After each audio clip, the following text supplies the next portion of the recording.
बॉलीवुड की दुनिया देखने में तो बहुत ग्लैमरस और चकाचौंध से भरी हुई लगती है, लेकिन इस दुनिया का अंधेरा और खामोशी सिर्फ वही लोग समझ सकते हैं जो इस माया नगरी के दलदल में फंस जाते हैं। ऐसी ही एक कहानी है परवीन बॉबी की, जिन्होंने अपनी खूबसूरती और दमदार अदाकारी के दम पर बॉलीवुड पर राज किया, लेकिन जब वो इस दुनिया से विदा हुई तो उनके पास कोई नहीं था। यहाँ तक कि उनकी लाश भी उनके मरने के 3 दिन बाद मिली। आज है इस खूबसूरत अदाकारा का जन्मदिन, तो आइए आपको बताते हैं उनकी जिंदगी से जुड़े अनजाने पहलू। परवीन बॉबी का जन्म 4 अप्रैल 1949 को जूनागढ़, गुजरात में हुआ था। परवीन अपने माता पिता की शादी के 14 साल बाद पैदा हुई थी और एक लौती संतान थी। उन्होंने अपने पिता को 7 साल की उम्र में ही खो दिया था। परवीन बॉबी ने औरंगाबाद में अपनी प्राथमिक स्कूली शिक्षा की और इसके बाद सेंट जेवियर्स कॉलेज अहमदाबाद से शिक्षा ग्रहण की। उनके पिता वली मोहम्मद बॉबी जूनागढ़ के नवाब के साथ प्रशासक थे। मॉडलिंग के दिनों में परवीन बॉबी अहमदाबाद यूनिवर्सिटी में अपनी पढ़ाई भी पूरी कर रही थी। इसी दौरान उन पर प्रसिद्ध निर्माता निर्देशक B.R. इशारा की नज़र पड़ गई। जब B.R. चोपड़ा ने उन्हें देखा, उस वक्त उन्होंने मिनी स्कर्ट पहनी हुई थी। उस समय उनके हाथ में सिगरेट भी था। उनके इस लुक से इतना ज़्यादा प्रभावित हो गए कि उन्होंने अपनी फिल्म में उनको तुरंत ही साइन कर लिया। 1972 में परवीन के मॉडलिंग करियर की शुरुआत हुई। ये भी दिलचस्प संयोग है कि परवीन बॉबी ने बॉलीवुड में अपने करियर की शुरुआत क्रिकेटर सलीम दुर्रानी के अपोजिट 1973 की फिल्म चरित्र से की थी। 1972 में परवीन की मॉडलिंग करियर की शुरुआत हुई। परवीन बॉबी के करियर की पहली ज़बरदस्त हिट फिल्म थी मजबूर। 1974 में रिलीज़ हुई इस फिल्म में पहली बार परवीन बॉबी को अमिताभ बच्चन के साथ काम करने का मौका मिला।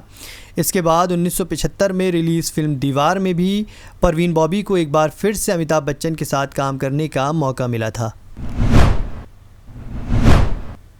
70 के दशक में जब महिलाओं की छवि घरेलू और सीधी साधी स्त्रियों की थी, उस दौर में परवीन ने ऐसी लड़की का किरदार निभाया जो आत्मनिर्भर, कामकाजी और बोल्ड थी। ऐसे में अपने किरदार से परवीन ने काफ़ी हद तक लड़कियों की छवि को बदला। परवीन की रील और रियल लाइफ भी बहुत ज़्यादा फ़र्क नहीं था। फ़र्क था भी तो केवल इतना कि फिल्मों में तो वो परवीन को प्यार मिल गया, पर रियल लाइफ में कभी प्यार ना मिल सका। परवीन ने कभी शादी नहीं की, लेकिन उनके समय के अखबार और पत्रिकाएं बताती हैं कि उनका कई विवाहित पुरुषों के साथ संबंध रहा, जैसे निर्देशक महेश भट्ट, अभिनेता कबीर बेदी और खलनायक का किरदार निभाने वाले डैनी डेंगजोंगपा। साथ ही परिवार और अमिताभ बच्चन के बीच भी रिलेशनशिप की अफवाहें रही। उन्होंने बाद में अमिताभ के ऊपर यह आरोप लगाया कि उन्होंने उन्हें मारने की कोशिश की है, लेकिन इसके कुछ साल के बाद पता चला कि ये परवीन का वहम था। महेश भट्ट ने बाद में बॉबी और उनके बीच के रिश्ते पर आधारित एक आत्मकथा फिल्म अर्थ बनाई, जिसके लेखक और निर्देशक भी वही थे। उनके और परवीन बॉबी के बीच के रिश्तों के तथ्यों पर आधारित एक और फिल्म वो लम्हे आई, जिसके निर्देशक मोहित सूरी थे। परवीन की लाइफ जितनी ग्लैमरस थी, उतनी ही दर्दनाक उनका अंत हुआ। एक समय में परवीन की फ़ैन फॉलोइंग इतनी थी कि देखते ही बनती थी, लेकिन अंतिम समय में उनकी तन्हाई, अंधेरा और अकेलापन ही उन्हें नसीब हुआ। परवीन को ज़िंदगी भर मोहब्बत की तलाश थी, जो कि अंत समय तक उनको नहीं मिल सकी।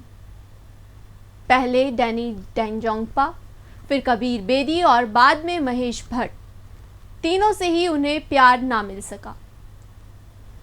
हालांकि महेश भट्ट ने उनकी ज़िंदगी के सबसे कठिन समय पर उनका साथ निभाया था, लेकिन ज़िंदगी का एक मोड़ ऐसा भी आया जहां उन दोनों को भी अलग होना पड़ा।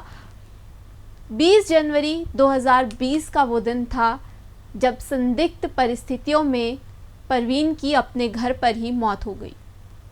उनकी लाश तक 3 दिन बाद मिली थी। परवीन दुनिया को तो अलविदा कह गई, लेकिन उनकी बेमिसाल अदाकारी के लिए उन्हें सदैव याद रखा जाएगा। इस खास पेशकश में अभी के लिए इतना ही।